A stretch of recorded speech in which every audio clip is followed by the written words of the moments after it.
Egypt में ईसाइयों की हलाकतों पर ओबामा ने किया फिक्रमंदी का इजहार। उबूरी हुकूमत ने किया फसादात की तहकीकात का ऐलान। सीरिया पर हमला किया गया तो अमेरिका और यूरोप में खुदकुश हमले किए जाएंगे। शाम के आलम दीन ने दी वार्निंग। बशार अल असद हुकूमत ने अपोजिशन इत्तेहाद को तस्लीम करने के खिलाफ दुनिया को किया खबरदार। लीबिया के सिर्त शहर में कज़्ज़ाफ़ी की वफादार फौज और बागियों के दरमियान जबरदस्त लड़ाई। इस्लामाबाद हाई कोर्ट ने सलमान तासीर के कातिल की सजाए मौत पर रोक लगा दी। यूक्रेन की साबिक वजीर आजम यूलिया तिमोशेंको को करप्शन के केस में 7 साल जेल की सजा सुनाई गई।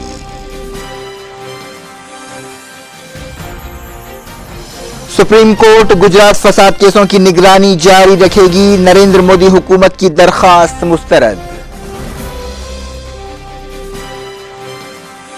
आडवाणी ने किया करप्शन को खत्म करने का अहद। बीजेपी लीडर की जन चेतना यात्रा शुरू। तेलंगाना जेएसी ने रेल रोको एहतजाज फिर मुलतवी कर दिया। केसीआर ने कहा मुकदमों के जरिए एहतजाज को दबाया नहीं जा सकता। पाकिस्तानी सट्टेबाज मजहर मजीद ने किया युवराज और हरभजन सिंह से ताल्लुकात का दावा। हिंदुस्तानी क्रिकेटर्स ने इल्जाम मुस्तरद कर दिया। कानूनी कार्रवाई की धमकी।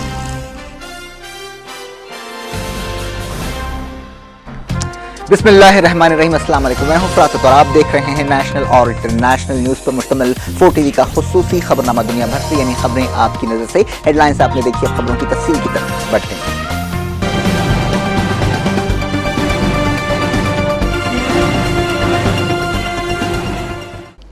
अमेरिका के सदर बराक ओबामा ने इजिप्ट में ईसाइयों की हलाकतों पर गहरी तशवीश का इजहार किया है। व्हाइट हाउस से जारी एक बयान में इजिप्ट में नवंबर में इलेक्शंस कराने की जरूरत पर जोर दिया गया। ओबामा ने मुतालबा किया कि इजिप्ट में ईसाइयों की हर मुमकिन हिफाजत की जानी चाहिए। इस दौरान इजिप्ट की हुक्मरान फौजी काउंसिल के एक रुकन जनरल इस्माइल उस्मान ने BBC से बातचीत करते हुए कहा कि फौज के पास ईसाइयों से तनाज़े की कोई वजह नहीं है और फौज इक़्तिदार की पुरअमन मुंतकिली चाहती है। दारुल हुकूमत काहिरा में इतवार के दिन फ़िरक़ेवाराना झड़पें हुई थी, जिसके दौरान ये ईसाई मारे गए थे। इजिप्ट की हुक्मरान फौजी काउंसिल ने इतवार को काहिरा में जो हलाकतें हुई ईसाइयों की और फिर सिक्योरिटी फोर्सेस के साथ उनकी झड़पें हुई, उस मामले की पूरे तहकीकात का ऐलान किया है। इस दौरान काहिरा के फसाद में मरने वाले 17 ईसाइयों की आखिरी रसूमात अदा की गई, जिसके दौरान हज़ारों लोगों ने उबूरी हुकूमत के खिलाफ नारे लगाए। जो दूसरे लोग मारे जाने वाले थे वो सिपाही थे। सीरिया यानी मुल्क शाम के एक बुजुर्ग आलम दीन ने अमेरिका और यूरोप को खबरदार किया है कि अगर सीरिया के खिलाफ फौजी हमले किए जाएंगे तो उनके मुल्कों में खुदकुश हमले शुरू कर दिए जाएंगे। मुफ्ती अहमद हुसैन ने लबनान के एक वफ्द के साथ बातचीत करते हुए ये रिमार्क्स किए। मुफ्ती अहमद हुसैन का एक बेटा एक हफ्ता पहले अदलीब सूबे में बंदूक बरदारों के हाथों मारा गया था। उन्होंने अल जज़ीरा टेलीविज़न से भी बातचीत करते हुए कहा कि हम खुदकुश बम बरदार तैयार करेंगे जो अमेरिका और यूरोप के मुल्कों में भेजे जाएंगे। यूरोपीय यूनियन ने सीरिया में अपोजिशन जमातों के इत्तेहाद सीरियन नेशनल काउंसिल के कायम होने का खैर मकदम करते हुए इसे एक अच्छा कदम करार दिया है। लग्जमबर्ग में यूरोपीय यूनियन के फॉरेन मिनिस्टर्स की एक मीटिंग के मौके पर यह बयान जारी किया गया, जिसमें दुनिया से कहा गया कि वो भी सीरिया की अपोजिशन की जो कोशिशें हैं उसका खैर मकदम करें। सीरिया की हुकूमत ने इस दौरान धमकी दी है कि अगर किसी मुल्क ने नेशनल काउंसिल को तस्लीम किया तो उसके खिलाफ सख्त कदम उठाए जाएंगे। इस दौरान सीरिया के होम शहर में एक मरतबा फिर फायरिंग की आवाज़ें सुनाई दी। इस दौरान सीरिया के मुख्तलिफ शहर में सिक्योरिटी फोर्सेस की फायरिंग और झड़पों में 30 से ज़्यादा लोगों के मारे जाने की खबर है, जिसमें 17 फौजी शामिल हैं। अब बात करते हैं लीबिया की। लीबिया की उबूरी काउंसिल ने दावा किया है कि उनकी फोर्सेस ने कज़्ज़ाफ़ी के आबाई शहर सिर्त में कज़्ज़ाफ़ी के सिपाहियों को घेरे में ले लिया है। सिर्त शहर के अवाम पिछले कई दिनों से जो लड़ाई जारी है वहाँ पर, उसकी वजह से काफ़ी परेशान और ख़ासतौर पर पानी और बिजली से भी वो महरूम हो चुके हैं और खाने पीने की चीज़ें काफ़ी महंगी हो गई हैं और बल्कि कई चीज़ों की किल्लत पैदा हो गई है। बनी वलीद शहर में भी बागी फोर्सेस और कज़्ज़ाफ़ी के हामियों के दरमियान झड़पों में कई लोगों के मारे जाने और ज़ख्मी होने की खबर है। बताया गया कि सिर्त शहर में कज़्ज़ाफ़ी की वफादार फौजों और बागियों के दरमियान झड़पें जारी हैं और ताज़ा झड़पों में कम से कम 20 लोग मारे गए और कई दिनों से जारी इस लड़ाई की वजह से, जैसा कि हमने बताया, शहरियों को काफ़ी मुश्किलों का सामना करना पड़ रहा है। ताज़ा झड़पों में 80 लोगों के ज़ख्मी होने की इत्तला है। लीबिया की उबूरी काउंसिल के चेयरमैन ने दावा किया कि सिर्त शहर में सिर्फ एक मकाम ऐसा है जहां मुअम्मर क़ज़्ज़ाफ़ी की वफादार फ़ौज का कब्ज़ा है। अंदाज़ा लगाया जा रहा है कि क़ज़्ज़ाफ़ी जुनूबी रेगिस्तान के इलाके में कहीं छुपे हुए हैं। पाकिस्तान में इस्लामाबाद हाईकोर्ट ने पंजाब सूबे के साबिक़ गवर्नर सलमान तासीर के कत्ल के मुलजिम मुमताज़ कादरी की सज़ाए मौत पर अमलावरी को रोक दिया है। सज़ा के खिलाफ अपील की सुनवाई हाईकोर्ट की 2 रुकनी बेंच ने की, जिसने अपील को समाअत के लिए मंजूर किया। मुमताज़ कादरी के वकील खालिद शेख ने कहा कि इस दरख्वास्त पर पाकिस्तान की मरकज़ी हुकूमत को नोटिस जारी की गई है। एक मुखालिफ दहशतगर्दी अदालत ने मुमताज़ कादरी को 2 मरतबा मौत की सज़ा सुनाई थी, जिसके खिलाफ इस्लामाबाद हाईकोर्ट में अपील दायर की गई थी। यूक्रेन की एक अदालत ने साबिक़ वज़ीर आज़म यूलिया तिमोशेंको को रशिया के साथ गैस के कॉन्ट्रैक्ट्स के लिए अपने इख्तियारात का गलत इस्तेमाल करने का कसूरवार पाया है और उन्हें 7 साल जेल की सज़ा सुनाई है। इस मौके पर अदालत में सिक्योरिटी के ज़बरदस्त इंतजाम किए गए थे और सैकड़ों पुलिस ऑफिसर को तैनात किया गया था। अगस्त के महीने में जब साबिक़ वज़ीर आज़म को गिरफ्तार किया गया तो उनके हज़ारों हामी सड़कों पर निकल आए थे। साबिक़ वज़ीर आज़म तिमोशेंको ने अदालत के फैसले पर रद्द अमल ज़ाहिर करते हुए कहा कि वो इस फैसले से इत्तेफाक नहीं रखती। अप्रैल के महीने में तिमोशेंको पर ज़रूरत से ज़्यादा कीमत पर गैस की डीलिंग करने का इल्ज़ाम लगाया गया था, जिससे मुल्क को तकरीबन $190 मिलियन का नुकसान हुआ था। इस दौरान रशिया की वज़ारत ख़ारिजा ने कहा है कि 2009 में कुदरती गैस से मुताल्लिक़ समझौता बिल्कुल जायज़ था। फरवरी 2010 के सदारती इलेक्शंस में तिमोशेंको को मामूली फ़र्क से शिकस्त हुई थी। मगरबी मुल्कों ने तिमोशेंको के खिलाफ इस मुकदमे पर तनकीद की है। देखते हैं कुछ कौमी खबरें। सुप्रीम कोर्ट ने गुजरात फसादात के केसेस की निगरानी जारी रखने का फैसला किया है। गुजरात हुकूमत की एक दरखास्त की सुनवाई करते हुए सुप्रीम कोर्ट ने कहा कि रियासती हुकूमत के एतराज़ के बावजूद अदालत फसाद केसों की निगरानी जारी रखेगी। गुजरात हुकूमत ने एक दरखास्त दाखिल करते हुए सुप्रीम कोर्ट से कहा था कि उसे 2002 के फसाद केसों की निगरानी ख़त्म कर देनी चाहिए, क्योंकि इन केसों में चार्जशीट दाखिल की जा चुकी है और मुकदमे शुरू हो चुके हैं। लेकिन सुप्रीम कोर्ट ने गुजरात हुकूमत को बताया कि वो लंबे अरसे तक इन केसों की निगरानी जारी रखेगी और बाद में जब भी ज़रूरत पड़ेगी इस सिलसिले में हिदायतें जारी की जाएंगी। बीजेपी के सीनियर लीडर एल.के. आडवाणी ने करप्शन के खिलाफ अपनी जन चेतना यात्रा सिताब दायरा के मकाम से शुरू कर दी। उन्होंने यूपीए दौर में करप्शन का मसला उठाया इस मौके पर और बैरूनी मुल्कों में रखे हुए काले धन को मुल्क वापस लाने का मुतालबा किया। आडवाणी ने इस मौके पर गांधी मैदान पर एक जलसेआम से खिताब किया। चीफ मिनिस्टर बिहार नीतीश कुमार ने इस यात्रा को झंडी दिखाकर रवाना किया। आडवाणी ने इस मौके पर सोशलिस्ट लीडर जयप्रकाश नारायण की तारीफ करते हुए कहा कि उन्होंने 70 की दहाई में तमाम गैर कांग्रेस जमातों को एक प्लेटफॉर्म पर लाया था। 70 की दहाई में जयप्रकाश नारायण की जिद्दोजहद के हालात और आज की सूरत हाल का तकाबुल करते हुए आडवाणी ने कहा कि मुल्क में करप्शन खत्म होना चाहिए। आडवाणी ने मुल्क से करप्शन को खत्म करने का अहद किया। 38 दिनों तक जारी रहने वाली इस यात्रा के दौरान 23 रियासतों और मरकज़ के ज़ेरे इंतज़ाम 4 इलाकों में 12,000 किलोमीटर का अहाता किया जाएगा।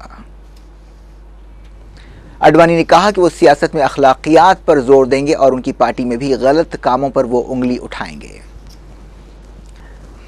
तेलंगाना सियासी जेएसी ने रेल रोको एहतजाज को एक मरतबा फिर मुलतवी कर दिया है। एमएलए क्वार्टर्स में एक मीटिंग हुई जिसमें जेएसी की तरफ से 15 से 17 अक्टूबर को रेल रोको एहतजाज करने का ऐलान किया गया। जेएसी के सदरनशीन कोदंडराम ने बताया कि बांसवाड़ा के बाई इलेक्शंस और दूसरी ज़रूरी वजूहात की बिना पर रेल रोको एहतजाज के प्रोग्राम में तब्दीली की गई है। इस मौके पर कोदंडराम ने कहा कि 15 अक्टूबर को जेएसी की मीटिंग होगी जिसमें आइंदा की स्ट्रैटेजी पर गौर किया जाएगा। उन्होंने कहा कि आरटीसी मुलाजमीन की हड़ताल जारी है और किसी ने भी हड़ताल से दस्तबरदारी इख्तियार नहीं की है। उन्होंने इल्ज़ाम लगाया कि सीमा आंध्रा के लीडर्स आरटीसी मुलाजमीन की हड़ताल को ख़त्म कराने की साजिशें कर रहे हैं। टीआरएस लीडर के चंद्रशेखर राव ने कहा है कि रेल रोको एहतजाज में 1 लाख लोग हिस्सा लेंगे। इंदिरा पार्क पर मुलाजमीन के महाधरना प्रोग्राम से खिताब करते हुए केसीआर ने कहा कि हुकूमत चाहे कितने भी मुकदमे दर्ज कर ले, अलग तेलंगाना रियासत के एहतजाज को रोका नहीं जा सकता। टीम अन्ना हजारे और कांग्रेस जनरल सेक्रेटरी दिग्विजय सिंह के दरमियान अल्फाज की जंग जारी है। एक ऐसे वक्त जबकि टीम अन्ना हजारे हिसार के बाई इलेक्शंस में कांग्रेस के खिलाफ मुहिम चला रही है, दिग्विजय सिंह ने अन्ना हजारे से सवाल किया कि वो बीजेपी पर तनकीद आखिर क्यों नहीं कर रहे हैं। दिग्विजय सिंह ने यह भी कहा कि अन्ना हजारे कांग्रेस पर जमकर तनकीद करते हैं, लेकिन दूसरी तरफ वो बीजेपी के लीडर नरेंद्र मोदी की तारीफों के पुल बांधते हैं। मध्य प्रदेश के साबिक चीफ मिनिस्टर दिग्विजय सिंह ने अन्ना हजारे से कहा कि ऐसा तासुर उभर रहा है कि उनके अतराफ वो लोग जमा हैं जो कांग्रेस के नजरिए की मुखालफत करते हैं। दिग्विजय सिंह ने कहा कि सियासत में अन्ना हजारे का खैर मकदम किया जाएगा, लेकिन उन्हें ऐसे साथी चुनने चाहिए जिनसे अवाम का एतमाद मुतासिर ना हो। दिग्विजय सिंह ने कहा कि अन्ना हजारे के अतराफ के लोगों से उनकी इमेज मुतासिर हो रही है। अन्ना हजारे को एक खत लिखते हुए कांग्रेस लीडर ने कहा कि बीजेपी उन्हें सदर जमहूरिया बनाने के वादे के जरिए गुमराह कर रही है। इस दौरान कांग्रेस के रुकन पार्लियामेंट बी के प्रसाद ने कहा कि टीम अन्ना हजारे एक खतरनाक तंजीम है और उसमें शामिल लोग कांग्रेस के दुश्मन हैं।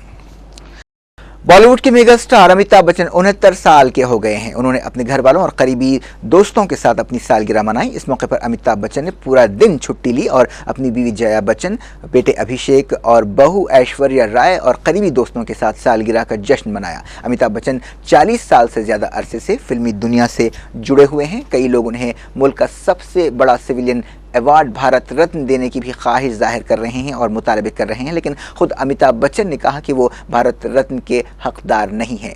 इतने बरसों के दौरान अमिताभ बच्चन ने कई अवार्ड विनिंग परफॉर्मेंसेस दिए हैं। उन्हें अग्निपथ, ब्लैक और पा के लिए 3 नेशनल अवार्ड दिए गए। जंजीर, दीवार, शोले, सिलसिले जैसी फिल्मों में रोल के लिए उनकी काफ़ी तारीफ की गई थी। अमिताभ बच्चन बिलाशुबा मुल्क के एक सबसे मकबूल अदाकार हैं। अमिताभ बच्चन ने रेखा, हेमा मालिनी, जया भादुरी, जीनत अमान, परवीन बाबी वगैरह के साथ कई रोमांटिक फिल्में दी हैं, लेकिन उन्होंने एंग्री यंग मैन की हैसियत से 70 की दहाई में अपनी शिनाख्त बनाई थी और उन्हें ये इमेज देने का सहरा सलीम जावेद की राइटर जोड़ी के सर जाता है। दुनिया भर में ब्लैकबेरी फ़ोन इस्तेमाल करने वाले लाखों कस्टमर्स एक बड़ी तकनीकी खराबी की वजह से मुतासिर हुए हैं, जिसकी वजह से वो अपने ईमेल, इंटरनेट और ब्लैकबेरी मैसेंजर सर्विस का इस्तेमाल नहीं कर सके। अहदेदारों ने बताया कि पूरे Europe, middle east, Africa, Asia के कई मुल्कों में ब्लैकबेरी की सर्विस मुतासिर हुई है। खुद हिंदुस्तान में भी ब्लैकबेरी के जो इस्तेमाल करने वाले हैं वो काफ़ी परेशान हुए हैं। पाकिस्तान के सट्टेबाज मजहर मजीद ने एक खुफिया ऑपरेशन के दौरान इंकशाफ किया है कि उसके ताल्लुकात हिंदुस्तानी क्रिकेटर्स हरभजन सिंह और युवराज सिंह से भी हैं। मजहर मजीद ने यह इंकशाफ एक रिपोर्टर की तरफ से किए गए खुफिया ऑपरेशन के दौरान किया। इस दौरान हिंदुस्तानी क्रिकेटर्स युवराज सिंह और हरभजन सिंह ने मीडिया की इन खबरों को बकवास करार दिया है कि वो मजहर मजीद को जानते हैं। उन्होंने कहा कि मजहर मजीद से उनकी कभी मुलाकात नहीं हुई। मजहर मजीद ने, जैसा कि हमने बताया, दावा किया है कि हरभजन सिंह और युवराज तक उसकी पहुंच है। हरभजन और युवराज ने इल्ज़ामात लगाने के लिए मजहर मजीद पर सख्त तनकीद की है और उसके खिलाफ कानूनी कार्रवाई करने की भी धमकी दी है। इस दौरान मजहर मजीद ने लंदन की अदालत में इल्ज़ाम लगाया कि ऑस्ट्रेलिया के क्रिकेटर्स सबसे बड़े मैच फिक्सर्स हैं। स्पॉट फिक्सिंग स्कैंडल के जरिए मंजर आम पर आने वाले मजहर मजीद ने एक ऑडियो अदालत में पेश किया, जिसके मुताबिक वसीम अकरम, वक़ार यूनुस, मोइन खान और एजाज अहमद को भी मैच फिक्सिंग में उसने शामिल किया है। मजहर मजीद ने कहा कि वो एक लंबे अरसे से पाकिस्तानी क्रिकेटर्स के साथ ताल्लुकात रखता है और उन्हें मैच फिक्सिंग में उतरने में भी पाकिस्तानी क्रिकेटर्स ने अहम रोल अदा किया है। मजहर मजीद पेशे के एतबार से एक जर्नलिस्ट है। न्यूज़ ऑफ द वर्ल्ड ने सबसे पहले स्पॉट फिक्सिंग का जो मामला है वो मंजर आम पर लाया था, जिसके बाद पाकिस्तान के 3 क्रिकेटर्स सलमान बट, मोहम्मद आमिर और मोहम्मद आसिफ पर पाबंदी लगाई गई। पाकिस्तानी क्रिकेटर सोहेल तनवीर के निकाह के फौरी बाद उनकी पहली बीवी नौशीन सामने आ गई है। नौशीन ने कहा कि बेटी पैदा होने के बाद सोहेल ने उन्हें छोड़ दिया। नौशीन ने कहा कि पिछले साल सितंबर में सोहेल तनवीर के साथ उनकी शादी हुई और अगस्त में उन्हें बेटी पैदा हुई। सोहेल तनवीर ने मीडिया से बातचीत करते हुए कहा कि नौशीन से उनकी शादी ज़रूर हुई थी और अब अलहदगी हो चुकी है और तलाक के लिए कागजी कार्रवाई जारी है। सोहेल तनवीर ने पिछले दिनों कोमल नामी एक लड़की से शादी की थी। क्रिकेटर ने कहा कि उन्होंने कोमल को निकाह से पहले नौशीन के बारे में बता दिया था कि दोनों के दिमाग नहीं मिलते हैं, इसीलिए उन्होंने अलग होने का फैसला किया। क्या थी इस बुलेटिन की खास खबरें? आखिर में हेडलाइंस दुनिया भर से एक बार फिर पेश हैं। इजिप्ट में ईसाइयों की हलाकतों पर ओबामा ने किया फिक्रमंदी का इजहार। उबूरी हुकूमत ने किया फसादात की तहकीकात का ऐलान। सीरिया पर हमला किया गया तो अमेरिका और यूरोप में खुदकुश हमले किए जाएंगे। शाम के आलम दीन ने दी वार्निंग। बशार अल असद हुकूमत ने अपोजिशन इत्तेहाद को तस्लीम करने के खिलाफ दुनिया को किया खबरदार। लीबिया के सिर्त शहर में कज़्ज़ाफ़ी की वफादार फौज और बागियों के दरमियान जबरदस्त लड़ाई। इस्लामाबाद हाई कोर्ट ने सलमान तासीर के कातिल की सजाए मौत पर रोक लगा दी। यूक्रेन की साबिक वजीर आजम यूलिया तिमोशेंको को करप्शन के केस में 7 साल जेल की सजा सुनाई गई।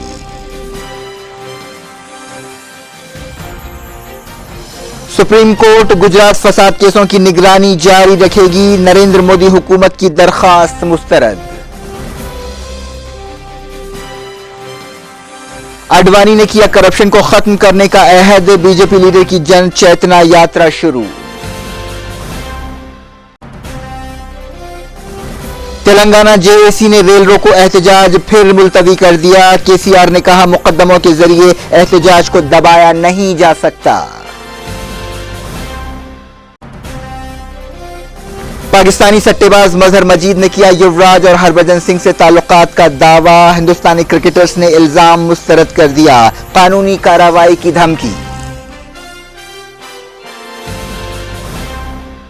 ये थी आज की खबरें। को इजाजत दें और अपना बहुत ख्याल रखें। अल्लाह हाफ़िज़।